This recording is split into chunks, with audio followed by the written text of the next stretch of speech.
Bonjour, bienvenue dans Politique. Quelques jours après le résultat du second tour des régionales qui n'a finalement pas porté le Front National à la tête des régions, eh bien la classe politique a quand même, si vous me permettez l'expression, a eu chaud aux fesses.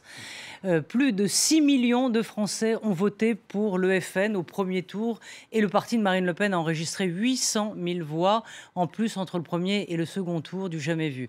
Alors aujourd'hui, hommes et femmes politiques vous jurent la main sur le cœur qu'ils ont compris et vous lancent cette vieille rengaine faire de la politique autrement. Cette fois, peut-on les croire ?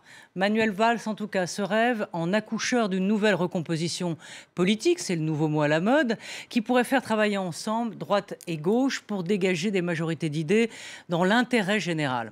Alors la France n'est jamais meilleure lorsqu'elle est au bord du précipice. Une fois de plus, peut-on caresser ce rêve insensé dans un pays qui s'est construit depuis plus d'un demi-siècle dans le clivage gauche-droite? Eh bien, on va le demander à nos invités. Je sais que 2 d'entre eux, en tout cas, sont pour cette recomposition. Je vous les présente. Jean-Louis Bourlanges, ancien député européen centriste. Bonjour. Bonjour. Je suis pas sûr d'être pour, mais sous bénéfice d'inventaire. Oui. J'ai lu quelques papiers, disons, me laissant aller dans ce sens, vous concernant dans Télos, pour ne pas le nommer. Et puis, Gérard Grimbert, bonjour, vous êtes politologue et directeur de recherche à Sciences Po. Denis Jeanbart, bonsoir. Bonsoir. Vous êtes journaliste et écrivain. Alors, avant d'en discuter, écoutons, ça a marqué un peu tout le monde cette semaine, la réaction de Xavier Bertrand, donc, qui a remporté la région Nord-Pas-de-Calais face à Marine Le Pen avec l'aide, vous le savez, de la gauche, et qui a d'un seul coup tout compris. Il a, non pas vu la Vierge, mais en tout cas, il a changé d'attitude. On va l'écouter et juste derrière, vous entendrez Jean-Pierre Raffarin, l'ancien Premier ministre. Regardez le spectacle de ma famille politique, où les seules réponses apportées à cela, c'est l'organigramme des Républicains, ou alors c'est la date de la primaire. Mais mon Dieu, mais qu'ils se réveillent. Ou alors on va vers une catastrophe. Je pense qu'il nous faut, pour la fin du mois de janvier, un pacte républicain contre le chômage. Mettons-nous autour d'une table, que le gouvernement travaille avec les commissions de l'Assemblée nationale et du Sénat. Voilà, ils ont changé, tous ces braves hommes. Est-ce que vous leur donnez le bénéfice et de la sincérité ou du doute ? Jean-Louis ? Écoutez, moi je suis un peu perplexe devant ces déclarations. Je trouve que, s'agissant de M. Bertrand, je comprends très bien les latitudes qu'il a eues. C'est quelqu'un qui a été profondément marqué par la campagne qu'il a traversée. Il a décidé d'en tirer un certain nombre de conclusions, de conséquences importantes pour lui. Il a renoncé à tout autre mandat. Il a renoncé à être candidat, comme il en avait l'intention initialement, à l'élection primaire dans son parti. Donc il se reprend, il essaie de trouver un second souffle, et sans doute il le trouvera, je ne sais comment. Mais d'une façon plus générale, je suis quand même inquiet de cette idée que on va faire un nouveau discours, changer de tout au tout. Je crois que le problème n'est pas là. Il y a 2 problèmes précis auxquels il faut faire face. Le premier, c'est de savoir ce qu'on doit faire pour le pays. Ça n'est pas simplement de dire on va faire de la politique autrement, on va refonder le discours. Tout ça, ce sont des généralités qui évitent de poser les questions concrètes. La vérité, c'est qu'il y a un certain nombre de réformes qui sont très impopulaires, que les électeurs du Front National n'apprécient pas davantage que les autres. Il faut modifier le code du travail, il faut modifier les impôts, il faut transformer l'université et l'éducation nationale, il faut reprendre en main notre système de protection sociale qui est à la dérive, il faut libérer les entreprises. Tout cela, c'est une espèce de logique que je qualifierais de libérale, mais sans excès, parce qu'il ne s'agit pas de remettre en cause notre système de protection sociale. Et chaque fois, vous avez un blocage ici et là. Donc, moi, j'attends qu'on ait des hommes politiques qui s'attaquent à cela. Et quand Jean-Pierre Raffarin, de façon très sympathique, dit il faut un pacte. Républicain. Un pacte, oui, bien sûr, toujours républicain. Ben oui. C'est nécessairement républicain.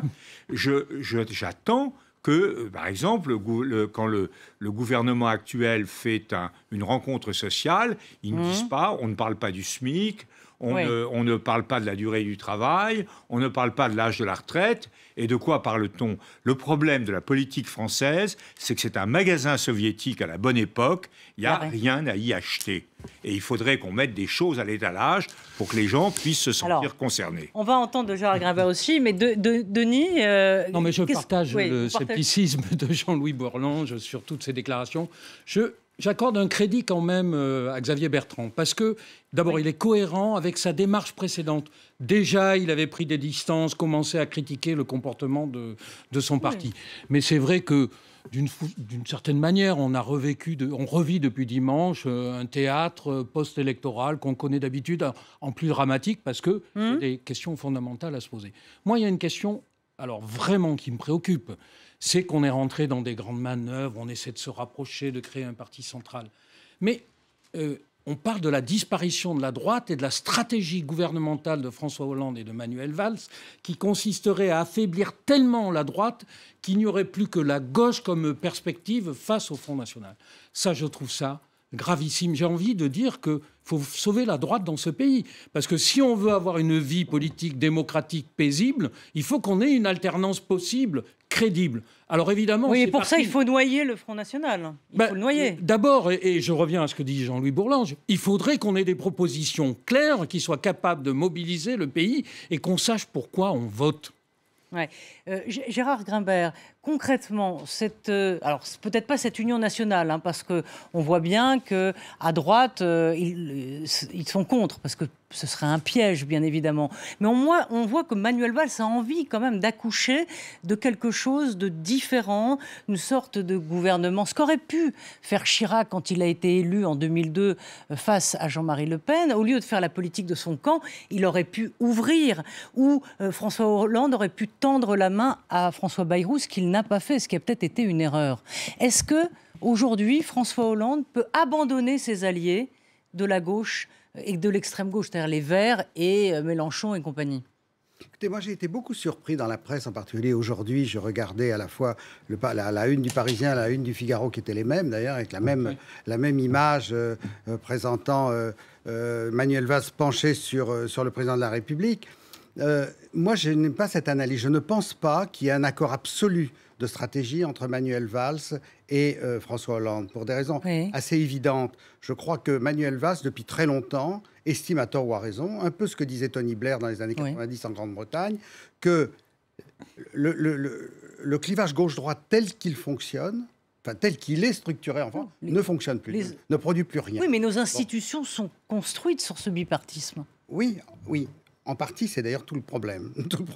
Mais disons que voilà, donc ce que je voulais dire, c'est que Manuel Valls, lui, il est plutôt sur l'idée qui n'est pas très claire, mais qu'on ne peut plus, que le système est à bout de souffle, qu'il faut trouver autre chose, et qu'au fond, un peu ce que disait aussi Tony Blair, entre, au fond, ce qu'on appelle d'ailleurs encore pour la France, quand on qualifie Manuel Valls, les sociolibéraux, et puis une grande partie de la droite et du centre, on peut travailler ensemble vu les défis qui sont aujourd'hui. Je crois au contraire que ce qui intéresse d'abord aujourd'hui François Hollande, c'est sa réélection à la présidence de la République, et que par conséquent, ce qui l'intéresse, c'est d'abord de rassembler la gauche à tout prix.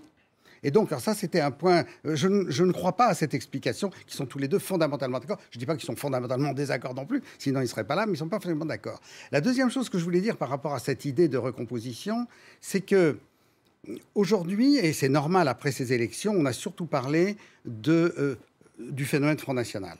Je crois aujourd'hui, et c'est pour ça que moi je défendrai d'une certaine façon cette idée idéale, on verra comment elle peut se faire, à mon avis très difficilement de recomposition, c'est que la France, je pars du livre que notre ami Pierre Asner vient d'éditer, qui s'appelle Le Retour des passions, hein, et qui me paraît très important, et qui est comment notre société peut faire et peut résister, parce que c'est bien un problème de résistance, dans les années qui viennent, face à cette double montée des passions, qui est la passion nationale, voire xénophobe d'un côté, et tout ce que représente l'évolution du monde islamique, y compris en France, y compris avec le salafisme, y compris, etc. Voilà. Là, on a vraiment un phénomène social historique de très grande ampleur, et mon impression à moi, c'est qu'on ne pourra venir à bout de tout ça que si on admet effectivement qu'aujourd'hui, le clivage gauche-droite n'est pas quelque chose qui peut structurer, organiser, animer la vie politique par rapport à ces immenses choses, ces immenses défis que sont à la fois et qui doivent s'analyser comme un système. Mais on bouge Alors on bouge où? Est-ce qu'on bouge sur la réforme électorale? Est-ce qu'on change le mode de scrutin?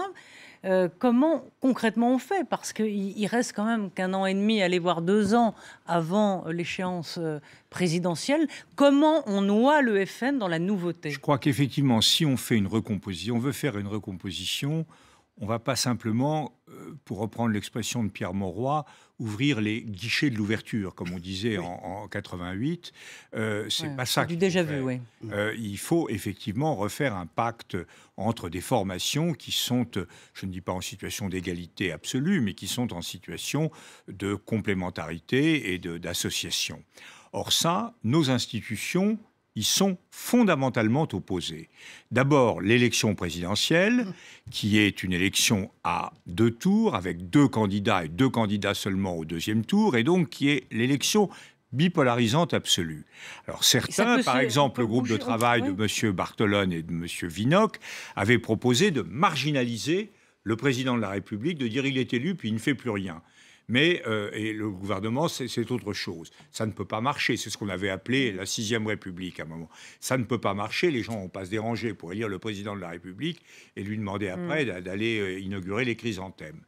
Donc là, on a cette grille bipolaire. La deuxième chose, c'est le mode de scrutin.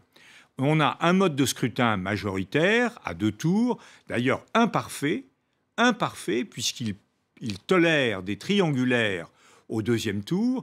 Or, les triangulaires, c'est très dangereux, parce que ça permet à des gens qui sont en majorité relative et qui sont potentiellement rejetés très fortement par une majorité absolue, de gagner, d'emporter la mise. Donc, il faudrait compléter, au moins, à tout le moins, il faudrait imposer aux législatives la même règle de 2 candidats. Mais, là encore, on est dans un affrontement bipolaire. Donc, si on voulait vraiment permettre cette recomposition, il faudrait faire ce que, avec mon ami Gérard Grimbert et Élie Cohen, nous avons proposé sur le site Telos, c'est-à-dire une réforme. Alors on peut discuter des modalités, la nôtre c'est très compliqué, c'est pour moi très bien, mais on a un principe simple, c'est qu'il faut faire le maximum de proportionnalité compatible avec le maintien d'une majorité, pour que le pays soit gouvernable. Lier le majoritaire et proportionnel. Et si on avait ça, on aurait des formations politiques qui seraient libérées. Le Parti socialiste serait potentiellement un peu libéré de sa gauche, qui a d'ailleurs pris des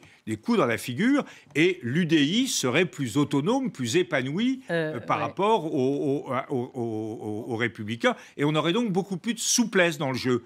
Ça serait... Mais on ne le fera pas, parce que Hollande ne veut pas le faire. Denis, il a songé, je ne sais pas pourquoi il y a renoncé, parce que ça aurait peut-être été une voie pour lui pour se sauver. Moi, je ne suis pas hostile à ce type de réforme, dès lors que, en effet, la proportionnelle ne met pas en cause quand même l'efficacité gouvernementale. Voilà, on a quand même, malgré tous ses défauts, malgré tout ce que vous venez de dire, un système relativement stable quand même, depuis plus d'un demi-siècle. Et c'est précieux. C'est précieux. Mais moi, quand même, quand on regarde ce vote du Front National, des cartes ont été faites, j'ai beaucoup travaillé sur le Nord. Vous vous rendez compte quand même, il y a ces fameuses passions françaises et ces grands défis. Néanmoins, c'est sur un terreau social que ça se développe. La situation du Nord, moi j'ai pris tous les chiffres de l'INSEE, c'est atterrant. C'est atterrant. Alors vous l'écrivez dans le 1, d'ailleurs, le 1. C'est dans le 1 de cette semaine. Le 1, voilà. Vous vous rendez compte que c'est le taux de chômage le plus élevé en France, le taux de réussite au bac le plus bas, les revenus le plus bas, ce qui se traduit d'ailleurs par une absence de paiement d'impôts. Derrière, vous avez une déclinaison de la situation sanitaire affolante, c'est germinal. Le taux d'AVC le plus élevé, le taux de diabète le plus élevé, le taux de crise cardiaque, le taux de... Voilà. Et vous mettez ça en relation avec le FOP du Front National. L'IFOP a fait des études, mais très précises, par quartier, découpant en fonction des zones et de la richesse des zones. Et vous voyez que le vote du Front National est quand même très largement corrélé à la situation économique et à la situation du chômage. Et très souvent, d'ailleurs, on le voit sur ces zones très fines qui ont été analysées, vous voyez que ce sont des gens qui ont peur du déclassement social définitif. Je vais dans le même sens que notre ami. Je crois que sur Telos, à nouveau, excusez-moi de faire la publicité, mais Monique Dagneau a fait le même raisonnement sur les jeunes. Et là, on voit quand même les jeunes, 70% d'abstention, et parmi ceux qui votent, une quasi-majorité qui vote pour le Front National. Et quand on voit la situation qui est faite aux jeunes actuellement, en termes de chômage, en termes de logement, en termes de formation, etc., on voit bien qu'on est dans une situation de très grande déréliction. Mais est-ce qu'on peut dire la même chose, Jean-Louis? Parce que ce que vient de dire effectivement Denis sur le Nord, le Front National en PACA, c'est plutôt... Alors voilà, c'est le petit commerçant... effectivement, qui a peur de l'immigration, etc. C'est pas du tout le même. Qui est le seul département à avoir voté majoritairement pour le Front National. Le Var, c'est légèrement en dessous. Alors bon, mais c'est pas du tout le même récit, quoi. Voilà. Mais c'est simple, hein, vous corrélez ça. Oui. Moi, je connais très bien un certain nombre de communes. Vous avez 47 à 49% de et le Nord, c'est quand même d'origine immigrée, d'origine, parce que ce sont des Français désormais. Il faut quand même voilà. Eh ben, vous avez. Et c'est plutôt l'électorat de gauche dans le Nord qui a voté pour le Front National, et PACA, ce serait plutôt un électorat de droite. Alors, on va se retrouver dans quelques instants, puisqu'il y a un flash d'information, et on se retrouve. Ça passe très vite, mais on se retrouve dans quelques instants et on continue le débat.